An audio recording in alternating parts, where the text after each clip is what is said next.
And Bridget's going to be here for Frank. And who else is?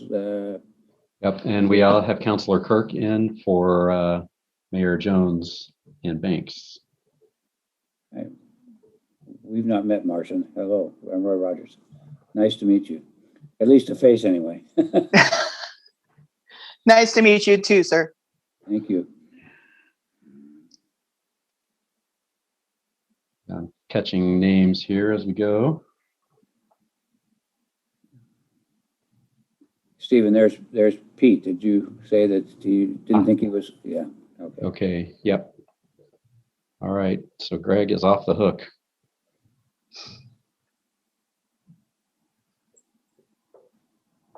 One, 2, 3, 4, 5, 6, 8, 9. We have 9 now, don't we? Looks that way. Keeping an eye on the attendees here too. Let's see, I don't believe we have Mayor Fitzgerald. Is that correct? She mentioned to me earlier that she was in a meeting all the way up until 12 o'clock. Okay, all right, we'll give her another minute or two.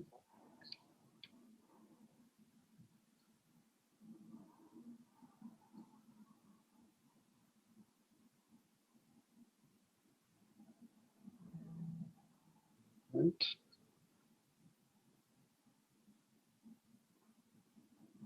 So Commissioner, I think looks like we probably have a quorum and it looks like it's 12:01. If you're ready to get started, we can do that. Yeah, absolutely. Welcome to everyone. And I don't think need introductions other than maybe 2 people who are not familiar to a lot of you.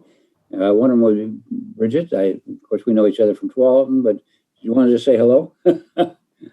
Hi, everybody. Good afternoon, I guess. My name is Bridget Brooks. I'm a city councilor in Tualatin and alternate for Frank while he's on vacation. And I think it's his birthday today as well. So I'll wish him happy birthday from afar and nice to see everybody this morning. Thank you. And Marsha, you're from the City of Banks. Yes, I am city councilor for City of Banks and standing in for Stephanie while she decides to go to the coast. I've also been our representative for Northwest Act for about 5 years now. For those of you outside the metro region, you understand there's a Northwest Act, and Washington County is not by population bifurcated, but by landmass. Northwest Act is much larger in geographic area in Washington County. But thank you for attending today. And is there anybody else that needs to be recognized? I see Julie just came on, and Jeff came on. Okay, we'll go ahead and start.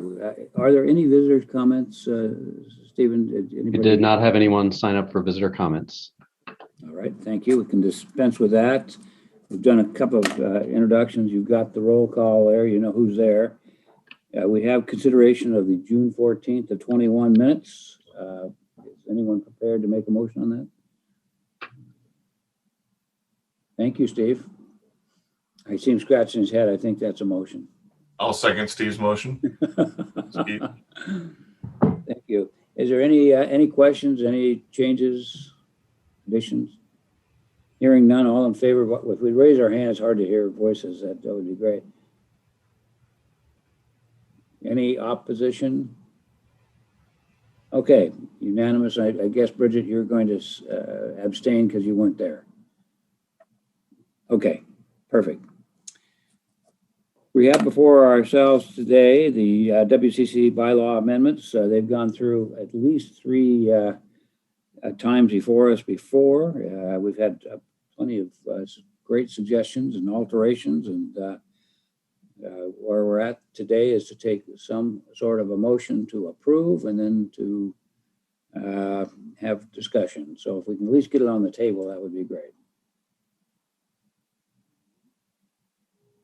I move we approve the proposed bylaws. I'll second that. Second. Lots of seconds. I'm not sure who caught, did you catch who that was, Steve? Oh, was that with Terry? Thanks, Terry. Any discussion whatsoever? It's been capped and recapped and discussed, and the last meeting, you know, there were some changes that were very good, and we've incorporated all those. That was my only question, Roy. That's Please. no additional changes from what we talked about at our last meeting. Right? No. Mark had made a couple of proposed changes. We all accepted those as being good ones, and those were incorporated in, and that was it. All right, if there's no changes or additional consideration, we're going to roll call because it's important. Remember, we used to have 7, now we need 8, and so there's more than 8, so we'll roll call it. If you do that, Stephen, that'd be great. All right, we can do that. And I'm just going to go down the list in order of city. So that's the reason it may seem a little random. So for banks, Councilor Kirk. For proxy for Stephanie, aye. All right. Beaverton, Councilor Sansucci. Yes. All right. And Cornelius, Mayor Dalen. Approved. All right. Let's see. I don't know that we have Durham. Is Mayor Sherrado on? I don't see him in the list. Okay. All right. For Forest Grove, Mayor Truax. Yes. We don't have Gaston today. Hillsborough, Mayor Callaway. Yes. King City, Mayor Gibson. Yes. North Plains, Mayor Linehan. Yes. Sherwood, Mayor Mays. Aye. Tigard, Mayor Snyder. Yes. Tualatin, Councilor Brooks. Aye. Wilsonville, Mayor Fitzgerald. Aye. Washington County, Mayor, Commissioner Rogers. Aye. Okay. Here's That the motion. concludes it. It passes. Thank you for all that additional work. That was, I think we did the last one, what was it, 95? So it's been a while. So it's Quite a while. Okay, perfect. West Side Transportation Alliance format. I think, is Jeff in the waiting room? Yeah, let's get him promoted here. Okay. Jeff should be joining us.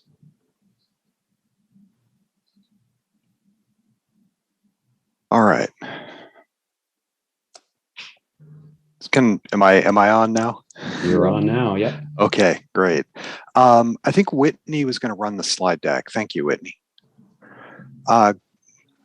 Great. Well, thank you very much for the time this morning or this afternoon. Appreciate it. So again, my name is Jeff Pezdalski. I'm the Executive Director of the West Side Transportation Alliance. Next slide, please, Whitney.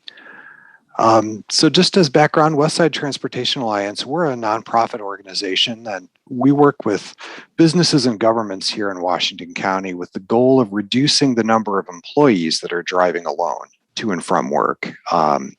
So we really work focused on employees' behavior change. And we do that by providing information, incentives, and assistance about a variety of transportation options.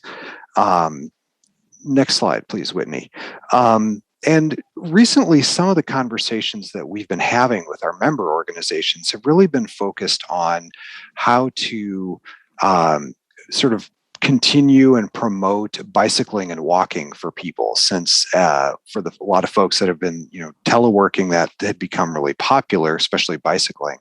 And one of the concerns we had heard frequently was people just feeling needing a little support to feel safe and biking and walking to work. And so one of the new programs we've recently launched is this Commuter's Guide to Bike and Pedestrian Safety. It's a new part of our webpage. It's a resource, has all kinds of information and links, really just with the goal of making people feel more comfortable biking and walking.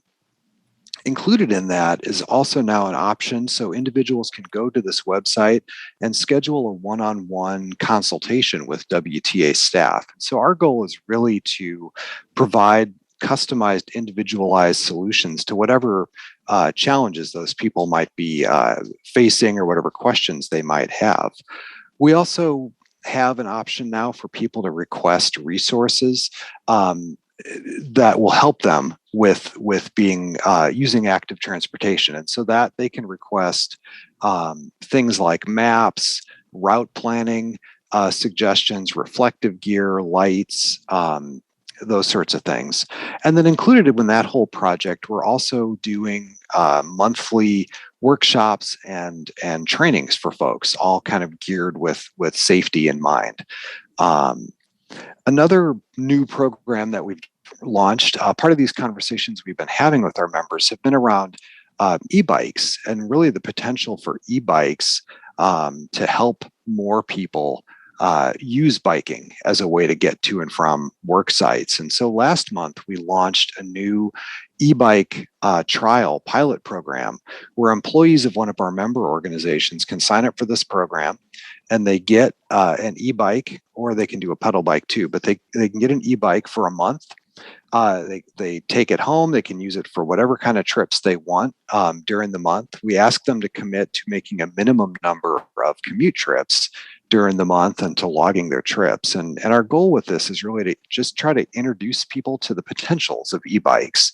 And through this program, the employer is also going to set it up so that the employees that are participating will have access to a financing option at the end of the program to make it easier for them to buy their own bike if they're interested. And then we've set up a couple other discounts for participating employees. And then finally, we've launched a new incentive program pilot called Commute Champions.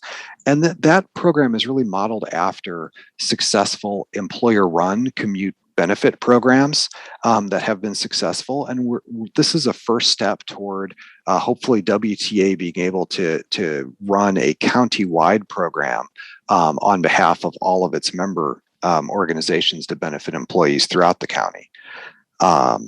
Next slide, Whitney, please. Another thing we've been working on a lot recently is having conversations about applying an equity lens to our services. And a big part of that was convening an equity work group that had representation from several of our member organizations.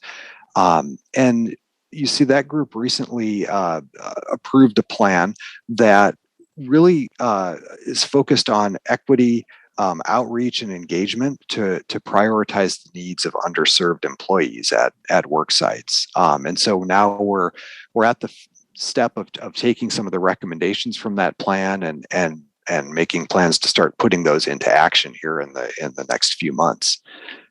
We've also introduced targeted incentives that are focused on frontline and essential employees through a couple of our different programs, including Commute Champions, as a way to again, try to put an equity lens on some of our services. Next slide, please, Whitney. And all of that is going to be added to sort of some of our ongoing programs. So we'll continue to offer lots of incentive opportunities for people, and that'll include local incentives that'll be layered on top of things like the Move More Challenge, which is going on now. That's the new name for the Bike More Challenge. That's been extended for a 3-month period. So it's going on now through the end of August. We'll do local incentives also for the Get There Challenge in the fall. And our Commuter Kickbacks program will continue to do monthly incentive opportunities. We're going to continue doing workshops and information sessions for our member organizations, and really focusing on customized resources like the map that you see there in the corner of the screen. We've been creating these maps based on specific work sites to really highlight active transportation infrastructure and connections to transit, with the goal of getting employees to feel more comfortable that they're going to be able to get around at their work sites if they don't have a car there with them. Let's see, next slide, please, Whitney. And then this is really my final slide. I put this up here just to highlight some of our current membership. We're as more and more businesses now are returning to work sites in some capacity. Many in a hybrid sense. Some will be coming back have employees coming back full time. But as businesses, as employees are returning to work sites, it really creates this opportunity to establish new habits and new behaviors. Since it'll be a little change over what's been happening for a lot of people over the last year year plus. So it can be a great time to encourage people to change their behaviors about how they're commuting, and get them to maybe consider trying carpooling or again walking, biking, using transit. So we're really going to be focused here on outreach and trying to grow the number of businesses. And our goal is really to make sure that our membership includes the jurisdictions and businesses in those jurisdictions throughout the county. So it's really something we're going to be striving for here. And just, we're here to be an asset for your jurisdictions and in your community, for businesses in your communities. So if there's ever anything we can do to help, please feel free to reach out. And with that, I'll just say thanks again for the time this morning, and just happy to have the chance to give you a brief update on what we've been up to.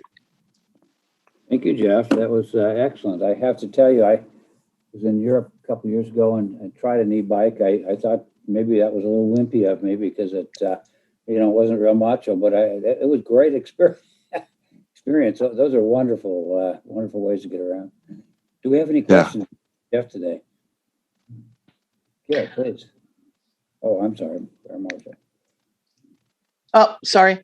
Yes, I know I'm new to this, but I did try to read up on it before this. Jeff, because of the fact that you do have Intel and Nike in a lot of the locations in Hillsborough, I don't know if you've thought of this, but maybe could you, when you're talking about carpooling and ride sharing, could you maybe check with them to see if maybe some of the employees that live in our bedroom community of Banks might have the opportunity to hook up and do some ride sharing that way? Because our transit is limited, even though it is expanded, but that might be a good opportunity for those that don't necessarily want to ride 20 miles both ways on a bike. Absolutely. It's a great idea, and would love to maybe I'll reach out to you as a follow-up to this, and just we can chat in more detail about that. Would love to Okay. Would love to continue those conversations for sure. It's a great thought. Okay. All right. Thank you. Thank you. Thank you. Who was next? Garrett, I guess. Thanks. Just a second. Yeah, if somebody else has a question, I'll go last because I'm not an official member, but I would have a question if we have time. Is there anybody else? Garrett, you're up. Oh, Keith is up. All right, Keith, please. Jeff, thanks for the presentation. Thanks for what you do. As part of what you do, am I correct that you also, as part of making sure people feel safe, also educate existing or potential walkers, bikers, just of the laws, to be smart when they're riding? It seems like every day, if not every other day, I cringe when I see an adult bicyclist not utilizing very safe modes of transportation, and namely the designated bike lane or the sidewalk or the wide sidewalk that's a grade separated when there isn't a bike lane. So education on the laws is just another great part of it. I'm assuming what you do, but just. Absolutely. And in fact, in August, we're going to be partnering with the Street Trust and a law firm to do a legal clinic on rules of the road focused on bicyclists and pedestrians so that they know their rights and responsibilities and have a little better understanding on that. So we're working now, so that'll be in August. We'll be working now to promote that throughout. So look for a little more details on that coming soon. That'll be a virtual workshop we'll be doing. And then right on the heels of that, we're going to be doing an Oregon Friendly Driver training, again, virtual training, which is focused on people driving cars and how they can drive more safely around bicyclists and pedestrians. So that type of education is absolutely part of what we're doing. Awesome. And when, as part of that, you'll expand that information on your website so that people more participate. Awesome. Absolutely. Yep. The first year I was mayor, quite a while back, I remember the first non-normal phone call I got, and it was because a bicyclist got hit and killed. And so that is those kind of things just really resonate with, stick with me long term when I see bicyclists, young or old, just not being safe, and drivers being jerks similarly. So thank you. Thank you, Keith. Non-normal, that's a new term. I've been around this area a long time, as you have. There's lots of non-normal calls. So interesting that you said that. Garrett. Terry, I think, has her hand up. Oh, I see. Thank you. Terry, go ahead. Thank you, Garrett. Thank you, Roy. And Jeff, thanks for your presentation. We have a large, in North Plains, again, we're a bedroom community like Banks. So anything that you can do to, maybe circle me into that conversation with Marsha, that would be lovely. We have a lot of folks from Intel that live here, and ride sharing would be really important. I think we also have a large biking community. A lot of folks come out here to North Plains and cycle weekly, daily, and I'm really interested in the clinic and then the other friendly driver thing that you have coming up in the next month or so. We've talked about ways to try to continue to promote cycling in North Plains, and so I'd like to reach out to you and get more information from you so I could share with my community. That'd be great. Thanks. We'd love to have the support and getting the word out that way. Thank you, Terry. Okay, Garrett, you got to be on now. Thank you. Sadly, I live in probably the least safe bicycle area in the county, which is the Stafford area. High speeds, blind hills, and no shoulders, but lots of blackberries to dive into.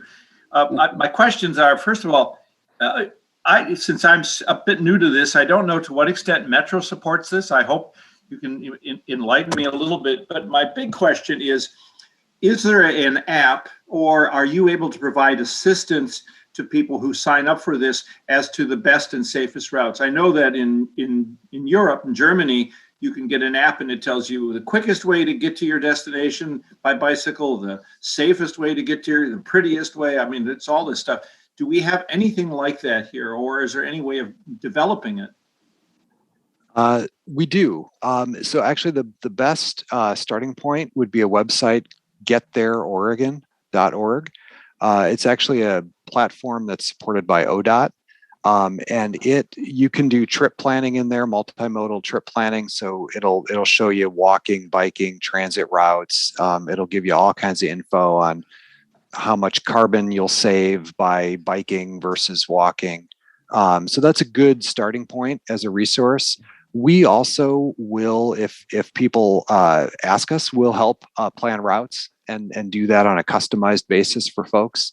And that's just one of the services that we try to provide. And then just to, on your first point, yes, we do get support through Metro, largely through the Regional Travel Options grant program. Thank you.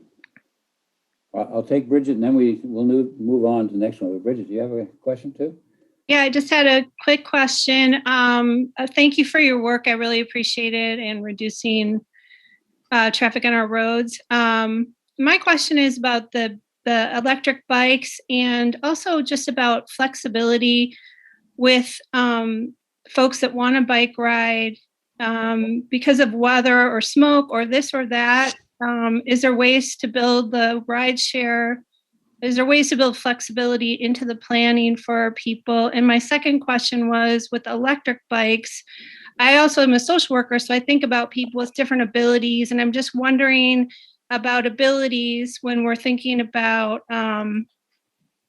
these asks of folks and who we're looping in, and if there's opportunities for people with different abilities to ride these bikes. Yes, that's a great, and those are great thoughts, Bridget. Yeah, thanks for bringing those up. And those are always, because we do our work primarily through work sites and through employers, and so those are conversations that we have whenever we're setting up these programs in terms of what are the goals our employer partners trying to reach with their employees. What is their employee what does their employee sort of demographic pool look like, and what's the best fit for that. But we're always, as I mentioned, we're in part of us trying to have an equity lens through our programs is having those kind of things in mind, and how do we best serve all employees at work sites. And so, I appreciate you bringing that up, and as we work with LAM Research and JAE in Tualatin, and so those are things we have ongoing conversations with our members. So something definitely we'd be happy to continue have conversations with you and those members moving forward. Thank you. Okay, again, Jeff, thank you so much for being here today, and we appreciate your updates, and we'll I'm sure see you again in the near future. Absolutely. So, thank you. Thank you. So we'll move on to the next item, which is the 24-27 STIP. I see Chris online, so he will be jumping on in a minute. And one of the things, Chris, that I know we talk at the ACT about, and we should all be aware here as well, we can make suggestions in regard to these enhanced, if there's other amendments, changes, additions. And so maybe after you get done with your presentation, which you and I are meeting on the phone this afternoon again, I think, for upcoming, we can take that into consideration. So without further ado, Chris Ford. Hi, everyone. Probably a bunch of you still remember me from my years at Metro, and now I'm at ODOT Policy and Development Manager. Mandy Putney had this role before me, if you're kind of trying to figure out where I fit in. So thank you for your time today. And there's a presentation. I don't know if that's something that is, I think it was in the packet. Is that something that can be brought up, or if I need to share that on my screen? Chris, why don't you go ahead and share it just to be safe? All right. I don't know if that is actually an option for me, however. One sec, I'm working on the packet. There we go. Yeah. Hold Michael, looks like Michael's going to bring it up for us. Okay. And then whomever is also controlling this, Scott Turnoy from ODOT Region 1 is also in the audience. And if you could promote him, because he can also help answer some questions. All right, let's give this a quick moment. And I'm going to move this fast so that we can have more conversation. And I'm happy to loop back to any of the slides. Give this one moment longer.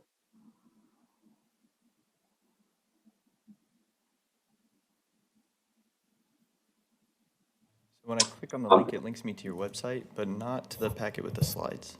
All right, so I will bring this up. Let's hope this works. It's been a iffy computer day. Can people see a slideshow that says 2024, 2017? Mm-hmm. Okay, wonderful. So that is the STIP. You might have heard of the STIP. It means Statewide Transportation Improvement Program. Sometimes you hear of the MTIP, which is the Metropolitan Transportation Improvement Program. The STIP covers the whole state. It's federal money. The MTIP is, and it's administered by ODOT. The MTIP, by the way, is the Metro administered version that relates to the area within the Metro MPA boundary. And so we do go ahead and develop these ahead of time. I'll just kind of give a brief overview of the STIP, and a lot of you probably know, but I want to make sure that we're all on the same page. It's a 4-year capital program. This is 24-27. It covers 4 different federal fiscal years. We're currently wrapping up the 18 to 21 STIP and starting to implement the 21 through 24 STIP. So what we really do is program the last 3 years of that. We've already programmed fiscal year 24. And so every 3 years, this sort of scoping effort comes up. And back in January, the OTC, the Oregon Transportation Commission, made a funding allocation decision that related to how much money was going to go towards highways and preservation and bike and active transportation and a whole lot of other things. The STIP is actually a huge amount of money, only some of which goes towards capital programs run by ODOT. A bunch of it actually goes to the MTIP, it goes to grants around the state, a lot of it goes to transit, it's a variety of things. And so we're now in the process of identifying projects and scoping them. It depends on the program, but they're in different places. So enhance is something where we're still identifying programs, I'll explain that more, or projects. And then for other programs, we're actually looking to understand more about possible projects. And this is a multi-year process, and it won't be for about 2 more years before the OTC adopts the full program of what's going to be in that STIP. So you're seeing me now, you're going to see me a lot more in the future.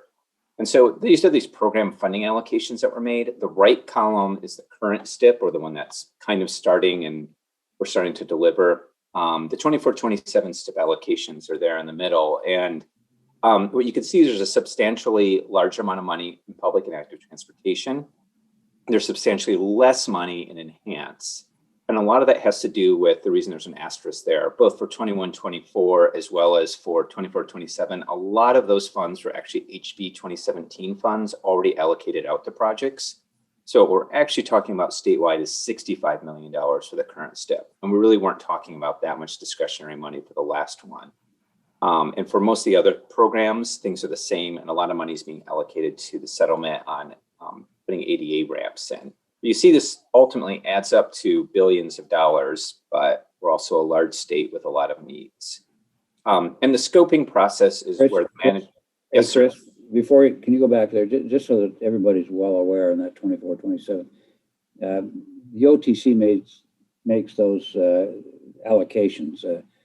Region 1, and I'm sure every region in the state did the same thing. We suggested maybe a little different amounts of money in there, but that is not anything we can play with. And why I bring that up, and you may want to chat about it, is everybody wants to move money around in there, and we don't have that ability to do that. This is correct. Made that allocation. Thank you. And also it is statewide ODOT staff that ultimately determine how the allocations happen then within the categories. And so Region 1 works with them, but depending on the program, a lot of these are run from statewide. So how much money will Region 1 get is a question. And we kind of have some rough targets for something like the preservation program, which is part of the Fix-It system in terms of like highway maintenance, but we don't know exactly because they actually pick those on a project basis. They try to do some degree of geographic spreading around the state, but I don't have Region 1 numbers for these. So scoping, many of you probably know this, but essentially it's the process of looking through a draft list, learning more about what could be included in those projects, and then also what the cost would be. Matt Freitag here, your area manager, gets involved a lot in that along with his staff. And then ultimately, it's us to understand what we can ultimately afford and what we include. And so that's an ongoing basis. So there's a really high level. I'm trying to move fast to have time to talk, but I want to talk about one of those categories, which was the enhanced discretionary program. And so this is a version of that table, and you see on here, this actually has the bump down actual amount of discretionary money for enhanced highways, 65 million for the 24-27 STIP. That's for the entire state. So I've had questions at other venues of like, is there other leverage money? Is there money specifically set aside for rural areas? Like, anything that has some degree of discretion, although it has some definitions, it is in this category. So $65 million statewide. What this program is, it is meant to be for a state highway, not necessarily a freeway, but a state highway. About a third of that is set aside specifically for areas outside of MPOs. That means urban growth boundary that could be defined in a few different areas. And that an enhanced project has to improve congestion or freight.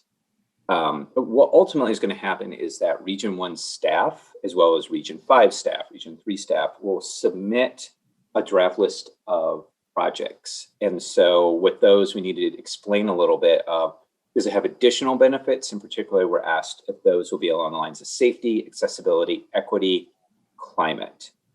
We've been asked to engage with ACTS, MPOs, and other stakeholders. One of those other stakeholders, a very important one.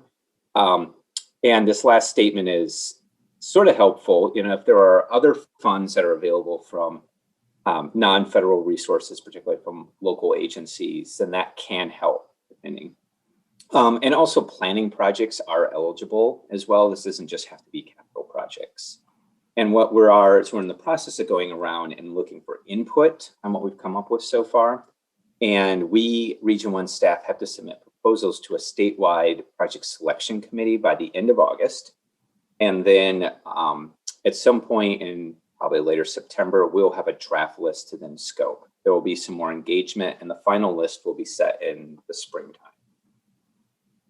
So Region 1 staff identified about $30 million of highway investments. I'm not going to go through the full list here for the sake of time. I'm going to focus on Washington County. So that's about half of the amount of money available for the entire state. We've looked at options throughout all of Region 1, including rural projects. So we have some in rural parts of Clackamas County and Hood River County in particular.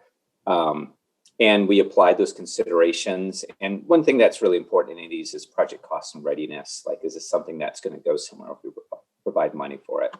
I just want to check on. Hey, Chris, just for a moment. Jason, is that something that you would like to interject now or wait? No, waiting. Sorry. All right. Thank you. I'm actually almost done.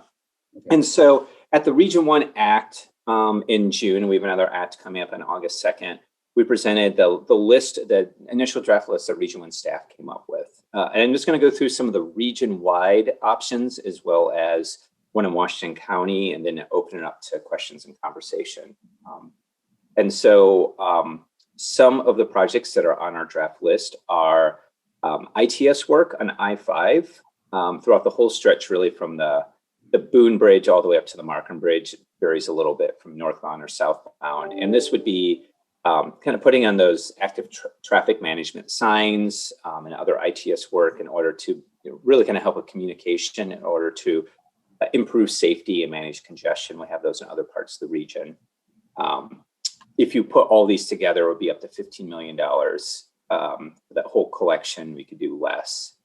Also, and you can see the map here showing the general locations.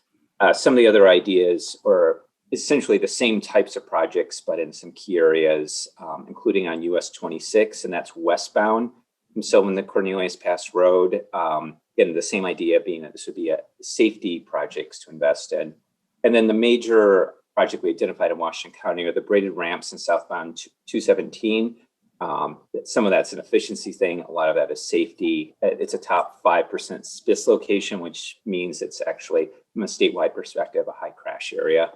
And this would not be to build them. This would be $3 to $5 million for planning, design, and environmental to continue to move this forward. It's a priority project for us, but it's still going to require a bunch of work to continue to move forward. The enhanced program, as it's currently designed, doesn't have enough money to fund this and other projects.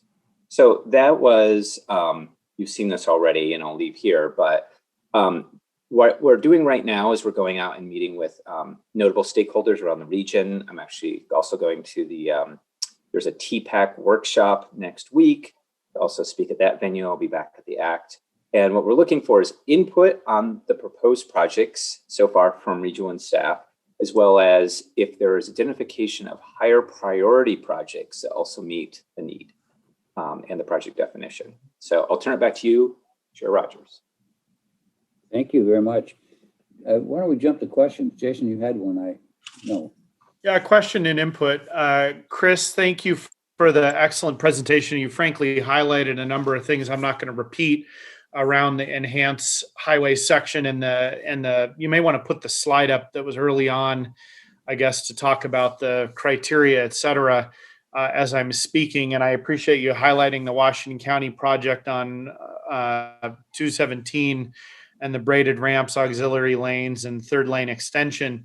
I am going to suggest that ODOT consider either adding a new or exchanging the current Washington County enhanced project for something on 99W. This could either be drawing from the Regional Transportation System Management and Operations Plan, or to implement and that would be implementing the 99W Arterial Corridor Management Project with signal timing and transit priority treatments, and or considering the project that would have been funded on 99W through the T2020 project. Either one of those are things that we would strongly encourage and recommend be considered. 99W has been a high priority for funding for all the adjacent jurisdictions over the past several years. We've already attempted to secure funding through both the state legislature and through the T2020 process, and even ODOT's already contributed funds to support the early look scoping study for a larger corridor plan.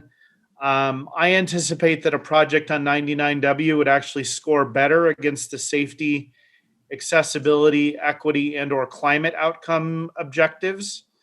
At a minimum, I strongly believe that the priorities for this funding and of maximizing the benefits should not just be around the users of ODOT facilities, but also to the communities adjacent to these facilities. And that's one of the reasons that I'm raising this in the way that I am. And I strongly believe that the climate outcomes of the type of projects we're talking about, improving the throughput and transit viability and access on a multimodal corridor like Highway 99, could have a much greater and more impactful benefits in greenhouse gas mitigation and faster than some of the other projects. So I would ask for this to be considered as an alternative. Thank you. Wonderful. Thank you so much. And I think that my staff has indicated hearing this from Tigard. I know that Dave Roth, has reached out to me to ask, and I think Dave's in the audience. Yes, Dave, you're correct. Any kind of state facility that's a highway, this would work on. So thank you. I will put that into our collection of projects and considerations, and we may work with Dave to learn more about what you're thinking. Thank you, Mayor. That would be much appreciated. Thank you. Before we move on, I know it's Pete and Mark, and then I know Steve will have one. But Chris, just for clarification, why can't we oversubscribe? We talked about that at the ACT, and Tigard's bringing up a good project, obviously, but Jason was saying, well, maybe it would replace one that we have. Can't we be competitive and have 150% list, for instance? What's wrong with that? There's nothing wrong with that. And in fact, I mean, that's our current current proposal, is that we Region 1 staff submit for about half the money available for the whole state. So that's not a hard and fast number. I confirmed today that that's still a rough approach, but there'll be probably a robust conversation at the ACT about what we want to advance and the nature of things we want to do. I do think that it's wise for us to make sure that we include a balance of rural as well as urban projects, rural and urban by the definition of this program. But I don't think that there's a hard and fast way to do it. It's ultimately going to be the Region 1 that's going to determine what to submit. But we're excited about bringing funds into the region for any kind of good project. Great. Yeah, please add to the list. I support it as well. I think Pete was next. Thank you, Commissioner, and thank you, Chris, for the presentation. If we could go back to the slide on STIP funding allocations, either the one that has the orange highlight, yeah, that'll work just fine. Yeah. My concern is I don't see anything for ADA for the next 3 years, and I'm wondering if that money is folded into some of the other projects, or where are we getting the ADA commitments that we obviously have to have for programs like this? So what I do know is that there's a lot of work happening right now with ADA ramps, and they are being put into place. I don't know what funding category they fit underneath, and I don't know if they came from a different source. I'm going to look to Matt Freitag to see if he knows the answer, but I know he's been in a lot of the conversations about delivery. Oh, Matt, you knew that was coming. Yeah, I was afraid you were going to say that. Mayor, great question. You're correct. We have many ADA projects, both currently in construction and then in the design phase in the 21-24 STIP. I can't immediately tell you which pot of funds are coming from, but yes, they are. We are spending a heck of a lot more than just zero coming up right now. So, but sorry, I can follow up and then I'll get that information on where they're coming from. Thank you, Matt. Get that back to Pete if you would. I think that Mark was next. And Jason, you still have your hand up, by the way. Is that another question? No? Yeah, okay. Yeah, thank you. My questions are sort of process oriented. I am in no position, and I don't think the city of Beaverton is in any position to disagree with Mayor Snyder about the importance of work on 99W relative to the ongoing work of 217, which will be done at some point in the future, regardless of what happens elsewhere. But I think my question is, what's the process by which ODOT is deciding which of these projects are going to be qualifying? And in fact, what was the process that was used to get to the projects that are currently being listed as nominated? I kind of get this sense that there's a list of preferred projects already in place, and we're being asked maybe to try to nudge that in some different directions. But what is the opportunity really for influencing the project selections at this point in your process? Well, thank you for those questions, and I always appreciate process questions. So we ODOT staff got direction from the statewide staff. The OTC started by saying, all right, we want this sort of money in these pots, and here's some general direction, and then asked statewide staff and I can't speak to all the people involved, but there's a statewide planning group. And they determine a lot of the rules and guidelines for the statewide programs. We've had an enhanced program in the last several STIPs, but it seems to get used as a title, even though the program definition changes a little bit every time. The last time it was specifically leverage funds. It was money to be added on to other projects. So this is kind of a highway fund with focus on congestion, for instance. So they came up with a set of guidelines. They're pretty straightforward. They're what I listed before. So it's nice that it's pretty open guidance. On the other hand, it's not a lot of guidance. And every region was really left to its own approach. And so the approach that we took was to say, well, what is a set of questions, like of projects that could fit within this? Let's look for some geographic distribution around the region, especially for the areas outside of that get served by the MTIP, because that really gets handled by the rural aspect. So let's look out to rural parts of counties as well as Hood River County. And we came up with a list, and there's a much longer list than what I have here. I could pull it up if you all want to see it. No need. Yeah. And then ultimately it was like, okay, let's go out and get reactions to this. Do people say like, yes, that's good, or like that, but a little different, or are there higher priority projects out there? And so we have gone to the other coordinating committees in the region, gone to the ACT, going to TPAC. When we've had opportunities, we're actually just coincidentally have a series of conversations right now with local cities who are local agency partners, also mentioning this as well. And so we've gotten submissions from cities throughout the region who have sometimes suggested projects. And so we're taking these into account. But the way that ODOT has set this up from a statewide level is that the regional staff determine what to submit to a project selection committee, and they will decide a draft list, 125% list, and then that will be scoped. And the idea is that then we come back out to everyone and say, hey, this is the direction we were giving, and we're looking at details on these. Can you provide us any input on those, particularly like, don't like, or maybe a degree of, yes, that's good, and here's another opportunity out there. Maybe make it shorter, make it longer. Let's talk more. And we do that approach with scoping with other project areas where, like Matt and his teams, for instance, reach out to city and agency staff to be like, hey, we're looking at a project in this area. Can you tell us about this area? Are there opportunities here? Are there things we should know? So I would say that compared to other STIP program categories, this is pretty open. It's kind of got a call a projects aspect to it, but it's fairly informal. So it is this is the chance to influence it. It doesn't have to be exactly at this moment. I think that what we really need to have is any input really by early to mid-August. Like by mid-August, we're really at that point going to be finalizing our list for submission.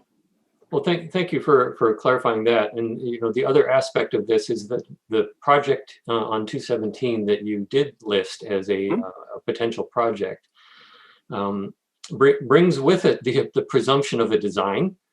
And I think there's probably significant sensitivity, not just in Beaverton about this project, but about any community, about any project that's brought forward, about what the design characteristics are.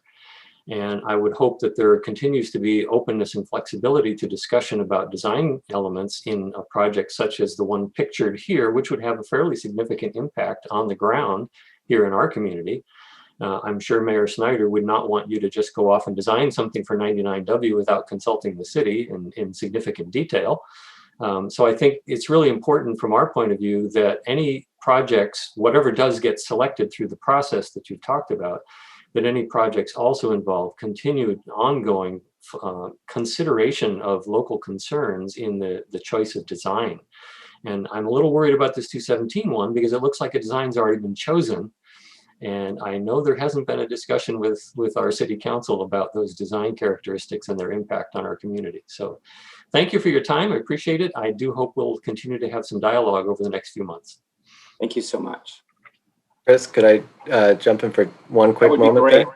So thanks for the comment. I just wanted to clarify on that 217 concept. We have not jumped into design yet. So this concept really would help fund the kind of initial stages of planning and design. And so and I'd say this concept we've had some coordination with Washington County primarily, kind of in preparation for the T2020 Metro Bond Measure package. But this is kind of, the hope is to carry some of that effort forward of planning work and getting into kind of initial design. So what you see here is just an illustration. It's not, I definitely appreciate the concern and interest in having that dialogue. We do as well. But that image, purely an image, design is still forthcoming. Thank you. That's good to hear. Thank you. I think Bridget might have been next, and then on to Steve. Thank you, Commissioner Rogers. I just want to also express the City of Tualatin's support for Mayor Snyder's proposition around prioritizing 99W corridor. I also want to say that I've heard from unincorporated Washington County and many residents in Tualatin concerns about environmental impacts for the Basalt Creek Parkway extension, as well as concerns about congestion there and safety around our schools. And I want to make sure that you heard that here. Thank you. Thanks for all your work. Steve, you're next. Thank you. And this may be, outside of our, I guess, metro, county core, but as I drive to the coast and I have seen, there, as Banks has, put in a new fire station, it's a bit chilling that one of the features of that fire station is a life flight helipad due to the number of head-on accidents that happen, basically in the Manning to Staley's Junction corridor. So I don't know if there's any possibility for, congestion bottlenecks operations study to be done in that area. We know that congestion is going to get worse, traffic is going to increase. And, with the rear end, there from Jim Dandy all the way down again to Staley's Junction, if people try to avoid their car in front, they're going off into the creek, off on the side, or, they're getting rear-ended and pushed into cars, oncoming. So anyway, just anything that can be done for that corridor is going to be good for, all of us in Washington County, especially Western Washington County and those who are headed to the coast. Thank you, Steve, for that. Do we want to jump over? Keith had a bad accident out there this weekend. Or you had a helicopter that landed on 99W, so we understand those issues. Yeah, for sure. To reiterate Mayor Snyder's comments on 99, yes, we had a doozy. We actually had multiple accidents last Friday, one requiring a life flight. So that's it. Thank you, Keith. I guess it's Marcia, please. Yes, just to address Mayor Callaway's concern for us out here. For your information, the reason why the life flight pad is at the fire station is they used to use Staley's Junction, but with all the gravel and dust and stuff, obviously it wasn't that best for landing a helicopter. But so they did move it to the fire station. And Northwest Act is trying to work with Washington County. Matter of fact, I believe Christine's on here. That is one of the things that we are trying to look into, because yes, along 26, once you get past the way station, it's a parking lot on the weekends going both ways. One way on Friday night, Saturday, and the other way on Sunday coming back. Otherwise, we are working on Staley's Junction to try to get that promoted and get that going after several years of being on the shelf. But yes, definitely out here on 26. As a matter of fact, the Northwest Act that we had last Thursday, we did have a lively conversation with Senator Betsy Johnson about Highway 26 and then also Highway 6. So we're trying to make sure that we're keeping the wheels greased and keep them squeaking a little bit so we don't get lost out here. Marcia, as you might know, the county supported this daily. That's been on our radar for years and years, ever since I've been at the county, and we're supportive and asked the Northwest Act to submit that as a priority project. So we all yes, agree. We all yes, agree. thank you, sir. Ken, have you got your hand up? Yes. Please. I just want to also comment on Mayor Snyder's comments that all 5 mayors along that corridor, Tualatin, Sherwood, and I'm speaking on behalf of Mayor Shirato for Durham as well, that we all fully support what Jason has brought up. You know, it's very, very important to us, and we are in solidarity on anything that can get done in order to support our needs for Highway 99. Thank you so much. As you know, there's at least 3 of those people are on the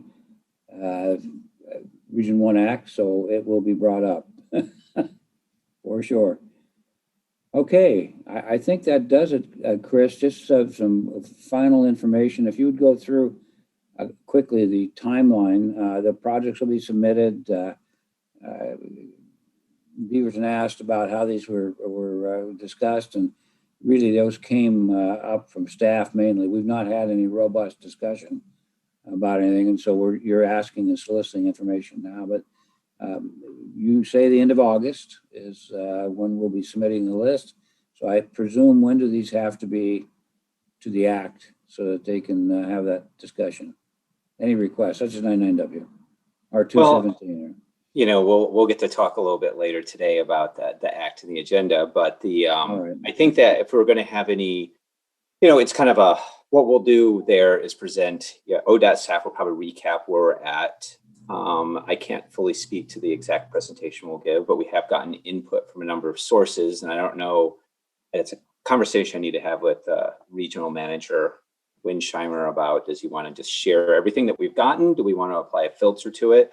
And then have a discussion. And it'd be nice for the act to, if not take an action, have at least a discussion about how they're feeling about it. You know, it's a very important body for us, an advisory group to OTC. And so getting that input would be really critical, even if it's in the form of a discussion that staff can take into account. Ultimately, I assume we're going to finalize our list at some point by like the middle of August. We'll have to gather information on projects, especially if they're externally suggested and they're not ones kind of sitting in our files, but ones we're aware of. We may have to follow up with some information. So, you know, early to mid-August is a realistic deadline for us to then get something to statewide. And supposedly at some point in September, we're going to hear from that statewide project selection committee on a kind of a 125% list. They'll come up with about $80 million across the state to then be scoped further. I don't know how much money and how many projects this region will get. So at that point, we would do more scoping and analysis. Well, we'll have more discussion on this afternoon. Paul Savas is on as a attendee today, so you got your chair and vice chair, both of us listening to you. So we'll have that discussion this afternoon. Thank you. And for any of you, I mean, a lot of you probably know how to contact Matt Freitag, your area manager, and you can get information to us in a lot of ways. But if someone wants to email me, it's chris.ford, pretty easy, at the way all the ODOT emails end, odot.state.or.us. Great. Well, thank you again for the presentation. See you in a bit. And thanks. I'm going to jump into the audience if whoever wants to move me back. Thank you all for your time. Thank you so much. We're on a very tight schedule today, as usual, a lot of things to cover. So we're going to jump right into the Metro Regional Congestion Pricing Study. And there's Matt. Are you promoting him up then? Yes. There we go. Sorry about that. There he is. All right. Thank you. I'll just get right into it. My name is Matt Bin. I'm a transportation planner with Metro's investment areas team. I'm sharing an update on the Regional Congestion Pricing Study.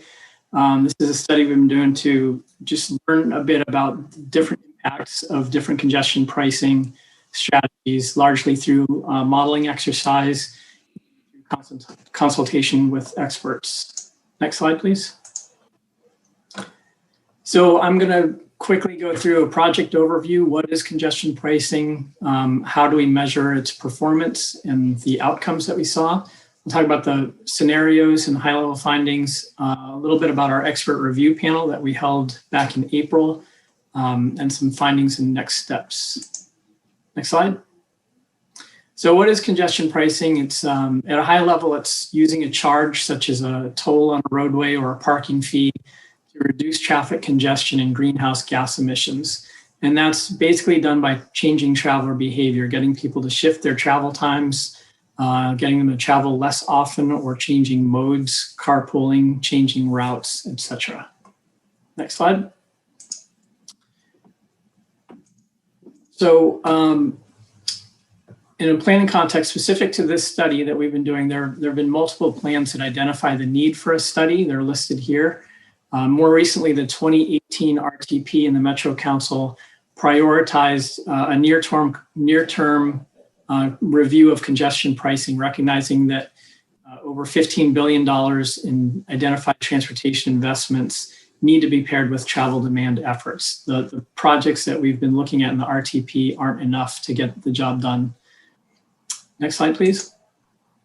So the goal of our study is to understand how we could use congestion pricing to manage travel demand and meet climate goals, as well as at the same time not adversely impacting safety and equity. So it's important to note that we're not recommending any project and we're not implementing any pricing measures. Next slide. Instead, what we're doing is informing current and future discussions around congestion pricing and policy recommendations, including current efforts underway with ODOT and the City of Portland. We'll also outline next steps for evaluation and for further study. Next. So with this study, we looked at measuring our pricing scenarios against Metro's 4 priorities identified in the RTP. Those are equity, climate, safety, and congestion. Next slide. And as part of the work, we brought in congestion pricing experts to help shape the study and the analysis. And we also had the expert review panel that I mentioned earlier to review our methodology and findings, and I'll talk about that a little bit later. We've done some targeted stakeholder engagement, including with our jurisdictional partners, as well as with equity experts from Metro's own Committee on Racial Equity, Portland's Pricing Options for Equitable Mobility Task Force, and ODOT's Equity and Mobility Advisory Committee. Next. So we focused on 4 tools with multiple possible program designs. Those 4 tools are vehicle miles traveled fee, where drivers are charged a fee for every mile they travel. A cordon pricing fee, where drivers pay to enter an area like downtown Portland. Roadway pricing, where drivers pay a per mile fee on specific roadways or bridges or freeways. And finally, parking prices, where people pay obviously to park. And we modeled 2 scenarios for each of those types. Next, please. So the VMT scenarios, I'm going to go over each of these, how we set up the modeling. We assess charges to drive any mileage within the MPA boundaries, within the Metropolitan Planning Area boundaries. For the VMT B, and the reason there's not an A is that our VMT A basically replicated the gas tax, so there's really is more of a test run, didn't show much difference. But with VMT B, we added about 6.8 cents a mile. With VMT C, we added about 13 cents a mile to the cost of driving. In our baseline, the cost of driving is about 21 cents a mile. So you get a feel for the additional cost. Next, please. The cordon scenarios, we modeled 2. One was basically downtown Portland, along with parts of Northwest Portland and South Waterfront. And then cordon B, the same boundaries, but we expanded to include Lloyd District and the Central Eastside Industrial District. We charged $5.63 to enter the cordon, and we came up with that price from different charges around the world for entering cordons. And it's important too, we did not charge for travel through, like on 405 or I-5, or if you drove from Highway 26 and got to 405 and Ross Island Bridge, you could do that move without being charged for entering the cordon. So it's literally to enter the cordon, that's when you would be charged. Next slide. For the parking scenarios, our first scenario, we assume the rates from the RTP's 2040 financially constrained scenario, and you can see on the map there how many areas that assumes to have charges. And for parking B, we doubled the amount of that charge. We did not include anything outside of the MPA, so even though the RTP assumes parking charges in downtown Vancouver, we did not for the purposes of this. Next slide. Finally, the roadway scenarios, we told all the throughways, which are what you see in red here, the interstate and intrastate routes. We charged for the lower rate one, we charged the same as the higher VMT rate, but obviously only on the roadway, so that's 13 cents a mile. And our more expensive roadway test, we doubled that rate to about 26 cents a mile. Okay, next slide. So, very brief summary, all 4 pricing types addressed climate and congestion priorities. All 8 scenarios, so 2 from each type, reduced the drive alone rate, the VMT, and emissions, and all increased daily transit trips. The geographic distributions of benefits and costs varied by scenario. So even though in some cases the overall result was positive, there could be specific areas where we saw some negative results. And finally, there are different trade-offs for implementing pricing scenarios. Next slide. So this is one slide where we'll actually talk about results. There's a lot more in our report that I would encourage you to see. It's at JPAC now, so it should be available to everybody fairly soon. But what you see in this table is how each scenario performs compared to the base for each metric. The blue-green means better alignment with the regional goals, and the yellow or brown means less alignment with the goals. So they don't necessarily indicate that any pricing is better or worse than the region. They just show areas of potential benefit or concern in areas that would need to be studied more closely moving forward. These do not take into account things like discounts, exemptions, revenue reinvestment, or even iterations of the design. Like we didn't test different times of day. We didn't test variable rate changes. These are all things that an actual pricing project would need to consider in order to mitigate for some of the negative results you see here. So you'll see that the VMT, the 2 VMT scenarios and the parking scenarios are all green-blue. So those showed the most positive changes and no negative changes at a regional level. Again, at a smaller geography, you can see some nuances in that. More mixed results with the cordon and roadway scenarios. You can see they perform well for a lot of the metrics, but not in terms of vehicle hours of delay and jobs accessibility. Those 2 are related. In the next couple of slides, I'll show you why those 2 particular tools showed those results. Next slide. So here we have cordon A and B. Again, A cordon charge for downtown Portland, Northwest and South Waterfront. B expanded that to the east a little bit. Green means volumes decreased when you implemented a cordon charge, and red means the volumes increased. Increased volumes don't necessarily mean congestion, but you can assume, since we did see increases in delay, that these would be some of the suspected areas. So vehicle volumes decrease within the cordon and on the arterials entering the cordon. And that's because there's a diversion to freeways around and through the cordon where people want to avoid the charge of getting into the cordon. This means that delay increases, particularly on the freeways, and that causes a reduction in the job access for drivers. Jobs accessibility for transit riders actually improved because the access into downtown improved for buses on arterials.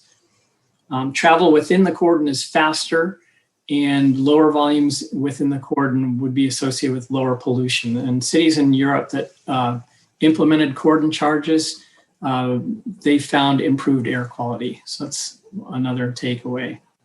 Next slide. So this is roadway A, the lower charge of the tolling road, the freeways and highways. And you see something similar with the diversion. When you're charging on the freeways, the volumes on the freeways go down, but they go up on the arterials, particularly on parallel routes to the freeways. Next slide. Roadway B is where we doubled the cost. You can see that pattern is just more prominent. More reductions in volumes on the freeways, but more volumes on arterials. So the implications for a roadway project, when you charge to use the freeways, people change their travel patterns and divert to the arterials. So you get the congestion on the arterials, which leads to delays for the buses and reductions in job access by transit. So that's a kind of finding that a project that charges on freeways would want to look at how to improve arterial travel or provide mitigations. I know ODOT in their work, we've worked closely with them.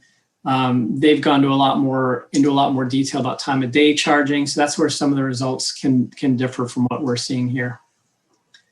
Next slide. So the expert review panel that we commissioned, they provided input on our methods and technical findings, and they shared insights from their work in Atlanta, San Francisco, New York, Seattle, Vancouver, Stockholm, London, and others. We had a robust discussion and Q&A afterwards, and the recording is available on the Metro Regional Congestion Pricing website. Is a really good panel, and I encourage you, if you're interested, to check that out. Key takeaways, I'll be quick on these. I know we're short on time, but basically they found our methods to be sound and our findings consistent with what they've seen in the actual real world. They made sure we need to be clear of a purpose for a pricing program and that equity is critically important. Next slide. Oh, sorry, I forgot to, oh, thank you. Important to have a diverse outreach early on, and also important to have place-based strategies. And you have this in your packet, so you can read that later. I'll move on to the last slide, next steps. So we've wrapped up the technical report, and it has been released to the technical committees. JPAC and the Metro Council are considering adopting the resolution, or JPAC meets to suggest to Metro Council if they recommend adopting a resolution to accept the report. That resolution basically accepts the findings and tells staff to consider the findings in the future RTP for other projects. So those dates are July 15th for JPAC, and then July 29th is the Metro Council. And next slide. So that's it. Those are our email addresses. Elizabeth was a project manager. Alex and I helped out. And the council acceptance report is just the first step.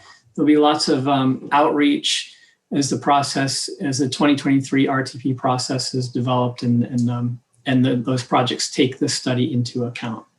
So I tried to get to that quickly. I know we're short on time, but I'm happy to take questions.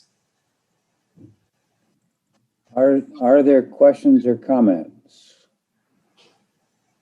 So the action on JPAC, my question is only to accept the study. That's all it's doing. I still am completely confused on how you're going to charge any fees on roads that you don't own. So it'll be an interesting process, but it's just report acceptance, nothing more than that. Is that right? That's right. Their acceptance, it's just accepting the study results. And there are some recommendations for implementers and road owners. But I think really a simple way of saying it is it just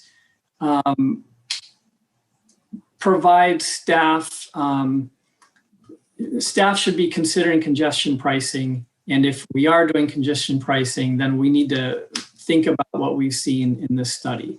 And if I could have had more time and shown other maps, you'll see some important maps about those the geographic distribution of benefits, because we found some things like the rural areas they suffer the consequences of tolling more than the urban areas. So there are findings like that when there are pricing projects, we really need to be cognizant of those types of impacts. So that's the kind of thing that that I think will be helpful in the RTP. Thank you, Matt. I get perplexed when the United States government owns highways and we're thinking locally that somehow we can charge, or that somehow there'll be charges on, I don't know how it'll apply to Washington County, but it'll be a very interesting discussion telling people they're going to pay to use highways they've already paid for. So I guess that's for another day. I see that Mayor Callaway, you have your hand raised. Steve, are you ready? Yeah, thank you, Chair. I had to unmute myself so that, anyway, so thank you. Again, my concern is that it doesn't include, any sort of emissions, I guess, collection on this, because vehicle miles traveled, if I'm driving at 3:30 in the afternoon, to go to MPAC, or I'm driving at a different time of day, I can be putting out a whole lot more emissions by being stuck in traffic. Even though the VMT is absolutely the same, I can be contributing a lot more to climate change. And,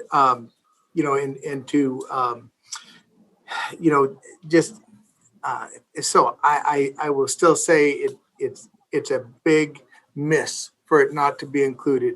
And, I guess one of the things that I'm questioning too with it is, and this, maybe this gets too far down into the weeds, but if I drive out to North Plains for the Garlic Festival, how are those, the fact that some of that mileage is outside of our MPA, how is that tracked? And if I drive out to Forest Grove for their farmers market, and then enjoy a barley pop with the mayor when it's all done, am I, then my VMT is tracked out to Forest Grove, and then am I paying to park in downtown Forest Grove? There's just a whole lot that seems in a great big rush to move forward with this without clear, I guess, answers or examples or explanations. Sure. Is there a chance to go back to slide 15, please? So we did look at climate. We did look at emissions. We didn't do a full, there's some really in-depth model runs required to do a full climate analysis, but we did a smaller version. And basically all of these, despite increases in delay, did improve emissions. You can see in the middle that climate. So that was included to some extent. And how to implement these is a tough nut to crack. And I think what we're doing is just the beginning of, I think what you're saying, if you're implementing pricing policies, there's a lot to think about. And that's, there's some in the report about the actual physical implementation. Our role at Metro with the modeling was more of these types of results, but there's a little bit in there. But yeah, there's a lot to consider for any pricing project coming up. But the Origo is, state of Oregon is already testing a VMT charge with some people. I agree it would be tough to limit it to the MPA, but for the purposes of our study, we needed some kind of boundary. Does that answer your question, Steve? So, and I want to make sure other mayors have an opportunity, but I think some of what I feel is a ready, fire, aim with some of this is addressed. Clackamas County Commissioner Savas has a letter, that's going to JPAC and Metro Council, and I know he would like us to consider it, to consider supporting the letter and the requests that are there. So I don't know if this is, the appropriate time to segue over, but I want to make sure that, other folks who are, have heard, the presentation from Matt have their opportunity to weigh in and ask. Sure. Unfortunately, what we have is about 12 minutes. We've got some other meaty things. Matt, again, I'm looking at it, and I've seen Paul's letter and chatted with him a bit, but this being hurried, I mean, the whole thing on the pricing and the implementation is interesting. The parking, we haven't even talked about, but it's any big length, but there's a parking scenario. I'm not sure how the general public is going to feel about this, but I suspect that since Metro doesn't own any roads, to my knowledge, or parking lots, to my knowledge, other than own at their center, this is just fraught with tons of lawsuits. I mean, we haven't began to talk about the constitutionality of what's happening. So it's a very interesting process to me. I certainly am not anyone who would not say it's not worth reviewing. I think it's good to review. And I think the report, they did a really good job of going through and looking at scenarios, but it just seems very hurried to me. And I understand if it's just the acceptance of a report, that's one thing. If it's a recommendation, that's entirely different. And Steve, that may be what you're getting at. I don't know, but am I on track at all with where you're at? To be honest, I had a really hard time hearing. The volume was either sorry. on my end or your end was low. Okay, what I said is that there shouldn't be any argument about accepting the report, but as far as implementation or making recommendations, this thing has a long ways to go before we get to that point, I would think. And is that what you're where you're at? Yeah, that's fine. I mean, there is a lot to go, but I think that asking Metro to approve the study so soon without having all of the pieces in place for the best study possible is where I'm concerned. And I think, again, Commissioner Savas lays that out real concisely and clearly in his letter for our consideration. If I could respond, I think, again, Metro doesn't implement any of these. And frankly, I think our report, it's about 100 pages long, provides information for either side of the tolling argument. You can find things in there that say these look really promising towards our regional goals, and you can find things in there that say, hey, slow down. We have to think about, especially rural areas. Look, this study shows some of the impacts that you have to consider. So that's what we're trying to get at. We're not necessarily rushing. Again, we're not implementing, but other people are right now implementing pricing projects. So that's why the timing of this we feel is appropriate to, there are studies out there looking to implement tolling. So this is another study to help look at what are the impacts of that type of tolling and others. I see that Jeff has his hand up, and then I think it may be Mark and then Pete. I will just be the historical squeaky wheel that usually right after we accept a study, then it's implemented in some other form, guidance, or measure. So I think that's probably part of why some of us have hesitation on accepting it, because this will now be the new bar which things will be measured with, whether we have a program or not. So that's my concern. I'll just share that and move on. Thank you, Jeff. Mark, I think you're next. Yeah, just a brief comment. I think that I would like to at least acknowledge that Metro has done its usual fairly unbiased and detailed analytical study of this topic. There's a lot more depth that you could go into if you wanted to, but I took a quick look at the Metro webpage on this pricing study, and it says pretty clearly the study will not result in specific actions like rule or policy changes or proposed projects. Policy leaders will use the information collected to inform policy, current projects, and decide on next steps. Portland Bureau of Transportation and the Oregon Department of Transportation are conducting their own studies of pricing, and Metro is coordinating with them.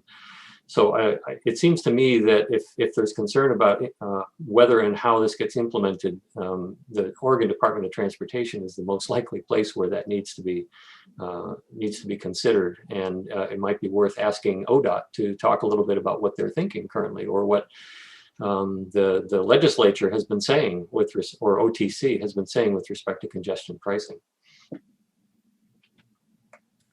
Thank you, Mark. Pete, are you next? Yeah, Matt, thank you very much for the presentation and for the information. I did hear that they were planning on running this by JPAC.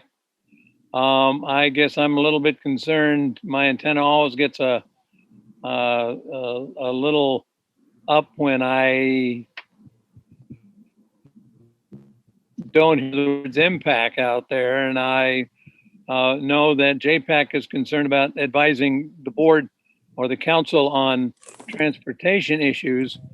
But I think the broader brush of impact is something that would also be appropriate. And there are some of us that are on impact that don't have the opportunity to make a statement or to be in the room when or be in the decision-making process when JPAC is deciding something. So I guess that's my concern. It's a small one, but nonetheless, I would hope that there'd be an opportunity to petition to have this put on an impact agenda somewhere in the future. I'm happy to pass that request along. I don't know how the timing would work with the Metro Council meeting later this month, but I'll pass that along. Steve, did you have your hand back up again, please? I did, thanks. So the resolution that's going to the Metro Council, it does more than accept the study. It directs staff to carry the findings forward, to integrate the findings into the RTP update. And, so there's no discrete process for developing policy around the study. And so it, and I think within the, there are a couple of pages of policy guidance in the study that Councilor Sansucci, referred to. So I think that, again, I guess I would ask the chair's indulgence to give, Clackamas County Commissioner Savas an opportunity to talk about, his amendment, his proposed amendment that would go be part of the resolution that goes before the Metro Council, because our impact, Metro Council cancels impact during August, and the impact agenda for this month is full. And I don't think, Pete, that there'd be an opportunity for us to do anything, with this at impact until it's, too late. Before we do that, Steve, can I do a time check? We have always been time certain at 1:30. Is there opposition to maybe adding another 10 minutes on? We still haven't got through reports and anything else that we need to deal with. Is anybody opposed, or can you hold on for another maybe 10 minutes over so we can get through some of this stuff? It's went a lot longer than we anticipated. I have to jump off, Roy. I have a meeting at 2. So. How many, will we even have a quorum? There's what, can I take that, Steve? There is one item on here that needs to be dealt with today for sure, and that is the proposal to cancel the August 16th meeting. We typically have a holiday, if you want to call it that, of sorts. Is there any opposition to canceling the August 16th WCCC meeting? I'm hearing none, so we got that out of the way. Why don't we then I will take the prerogative and go ahead over, and for those of you who have to jump off, I certainly appreciate your indulgence and I understand. Can we elevate Paul Savas? And Paul, if you'd keep it to a couple of 3 minutes, I would appreciate it. All right, I've promoted Commissioner Savas. For those of you who don't know, Paul Savas is a commissioner in Clackamas County. Yeah. Good afternoon, everyone. Thank you, Roy. I think Mayor Callaway's latter comments were pretty well spot on. The resolution does go beyond just accepting, and it incorporates some of the findings into the RTP and suggests that. I think, staff, Metro did a great job in this high-level study, but I think before we, at least I'm not comfortable at this point without really answering some of the questions the study just really brought out. I think having more public involvement and greater detail in answering some of these questions and getting greater inputs and answers would actually make the study stronger if we actually did a little bit more work. So I'm trying to build. My goal is to build on the good work that's been done, so that we actually have a lot of those answers. And I know that ODOT study didn't go into that, at least what I'm aware of, the cordon pricing, the parking, and the VMT. It really was talking about the congestion pricing for our interstate system or our major highways. So that's why I've going to bring this to my board tomorrow and see if we can't get acceptance to just for the letter and the approach, and ask for just a tweak in the language for the resolution on JPAC on Thursday morning. I'm happy to respond beyond that, but I wanted to keep it short to respect the chair's wish. Thank you, Paul. And as I understand it, again, I would echo Matt, and I would say this to you, that you guys always do a terrific job. And it's a good job on the report. There is absolutely zero reason not to accept the report. The rub, as I understand it, comes in, it's implementing some of the policies, or attempting to implement them.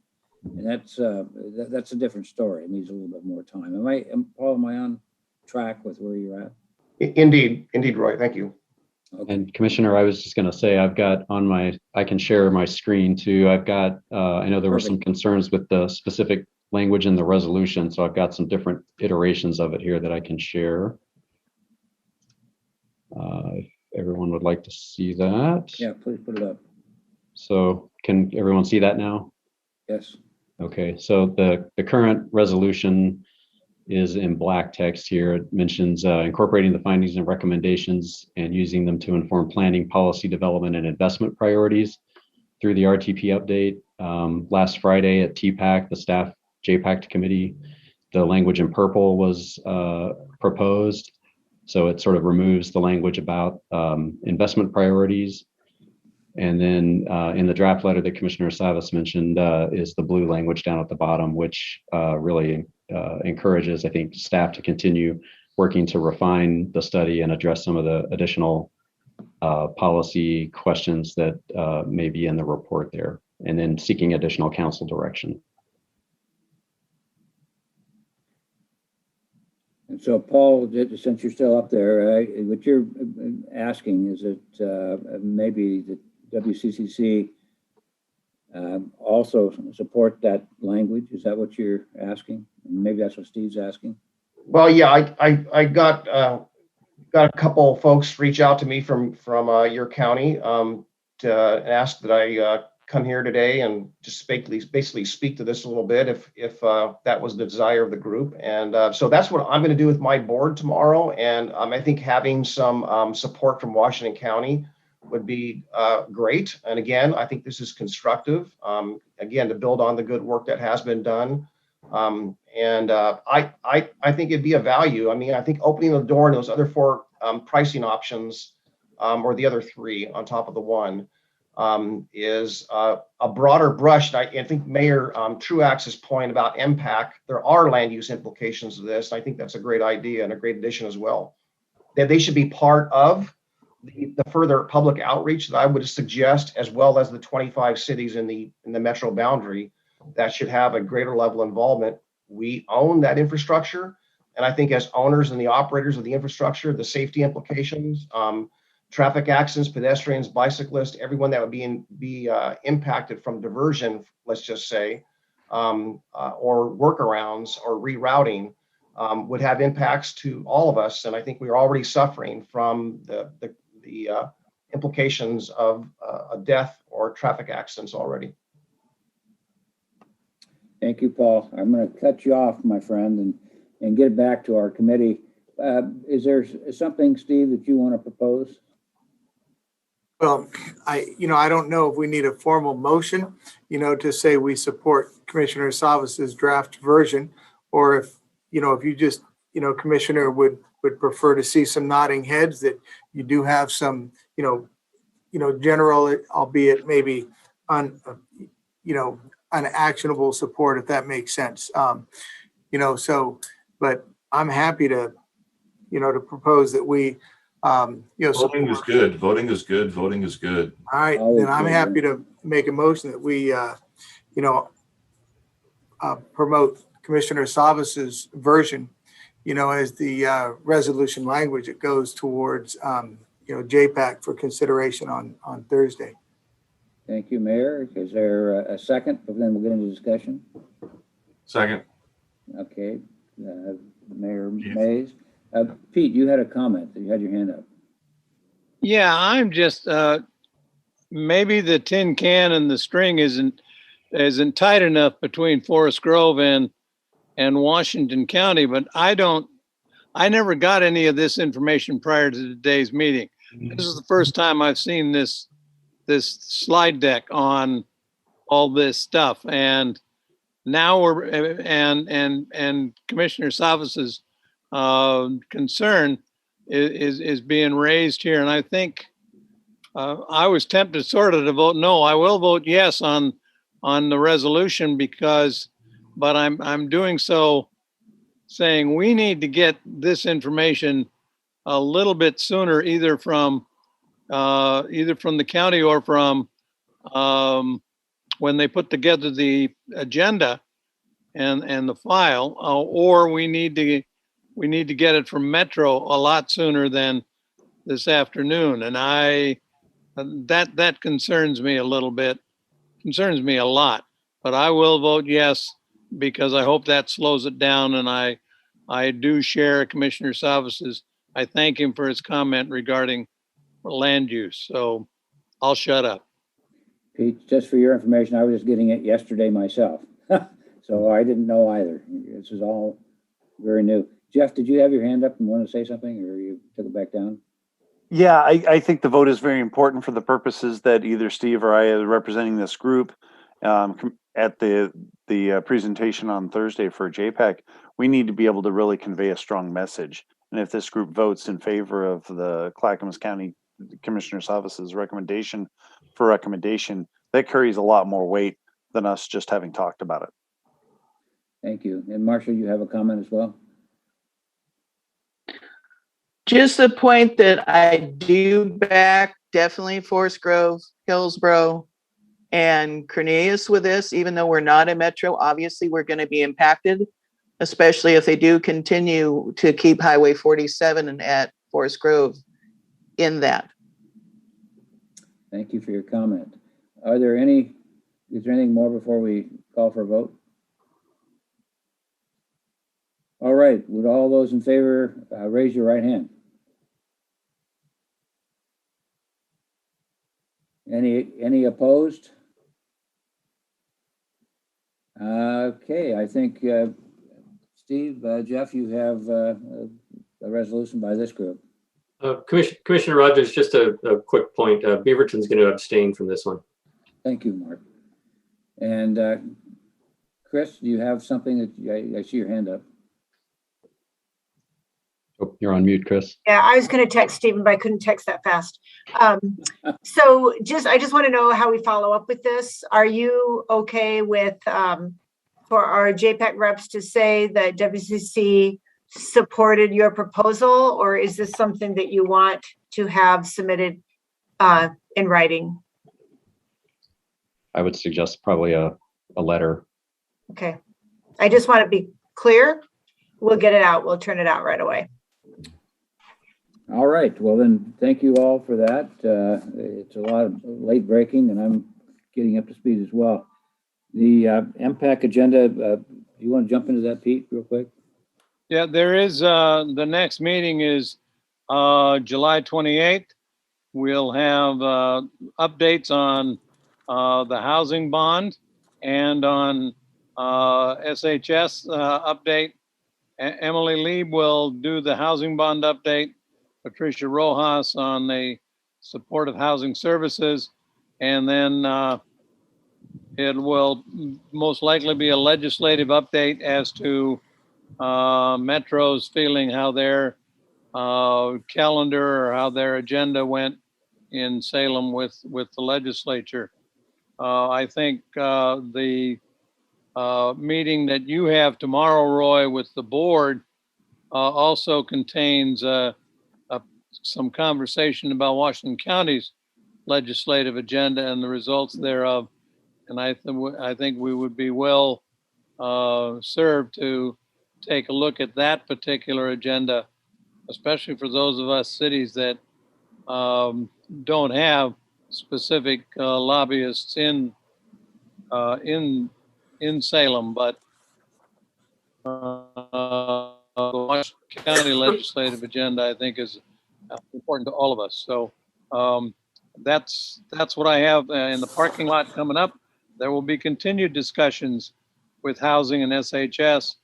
And in September, the housing needs analysis will also be part of a roundtable discussion at Impact. So that's the update as I have it. Thank you, Pete. Steve, do you want to have JPAC? Yeah, for JPAC real quick, there'll be two things that we'll be discussing. One is the resolution for the RTP, which we just discussed, within this meeting. And then the other one is regional flexible funds program direction. There's a resolution for that we'll be looking at as well. Thank you. Great, thank you. Then the only other things today is the August 16th meeting will be canceled. We didn't see any big opposition. MST Opportunity Fund update, that'll be on our board tomorrow. You may want to contact the county, either listen to that or I was talking with Stephen Roberts earlier. The 2 points that you need to understand is that it's more of a program look at how we will be doing things instead of project oriented as we've done in the past. There's questions about when will the projects that are in the queue be delivered and will they be delivered timely? That's always the issue. When you change rules, obviously you want to make certain that that's forward-looking and not retro-looking, because it could impact some of your projects. So if you have any questions about that, go to Stephen. My last point is I apologize to you about going over. There's a lot more meaty things than we have time to talk about. To Garrett, for those of you folks out at Metro, they did a great job. I like the study. I think Mark Sansuzi said it well, and I agree with him. It was a very thoughtful study. It's just when you start implementing, it appeared it was implementing before we all had a time to really discuss. So I was trying to understand how you would do that on roads that you don't own. So anyway, thank them. They always do a good and thoughtful job. Is there anything else, Stephen, that we're way over, and I apologize? No, I don't believe so. Thank you. All right. See you in August, in September. Bye-bye.